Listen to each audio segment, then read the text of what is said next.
All right, let's discuss this further with Liziwe McDaid from the Green Connection. Thank you so much for making time, Liziwe. You have always raised red flags about the environmental impact assessment by Karpowership. You have been concerned in the past about the impact of the project on marine life, on the climate change emissions. I imagine you welcome this decision by the Department of Environmental Affairs. Yes, we definitely do. And I think it's a good step and a good day in South Africa for environmental governance. We had concerns, and some of those concerns related to the livelihoods of small-scale fishers, for example, in the Saldanha Bay. Those fishers relied on the fish for their livelihoods. And therefore, if you're going to bring a car power ship, then you need to ensure that you really looked at all the impacts and concerns that they had. And they had a specific concern around noise, that a car power ship running for 20 years would either scare the fish away or interrupt their breeding and their nursery areas. And that would mean the destruction of their livelihoods. So we are very glad that the department has made this decision today. Yeah. So the company has announced that it will be appealing this decision by the Department of Environmental Affairs. Do you think they stand a chance? From our perspective, we stand by the fact that the noise study was not done, and we feel that the fishers were not sufficiently consulted. And so we believe that the department is right.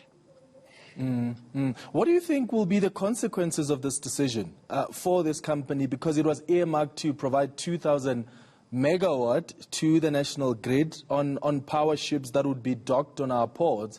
What does this mean then about that plan? Well, you know, this was part of a so-called emergency power bid. And I think what it does raise the issue is, what is the department going to do, the Department of Mineral and Energy going to do? With this result, could mean that Karpower is not successful in its appeal, and therefore it will fall off the winning bid. So South Africa still needs power. So we do have the President's announcement a couple of weeks ago to allow increased amount of embedded generation. So that could help. But it would be good to see what's the backup plan from the department. Can they go back to their list of bidders and the unsuccessful ones and go re-looking at some of them? I'm not sure, but it does mean some departments should be being proactive at this point. Yeah. Where do you think were the lapses by the Department of Mineral Resources? I can't really say. I just know that many people have raised issues around whether Karpower was, how they got selected, but I can't really comment on that. You'd have to ask the department what they followed and why.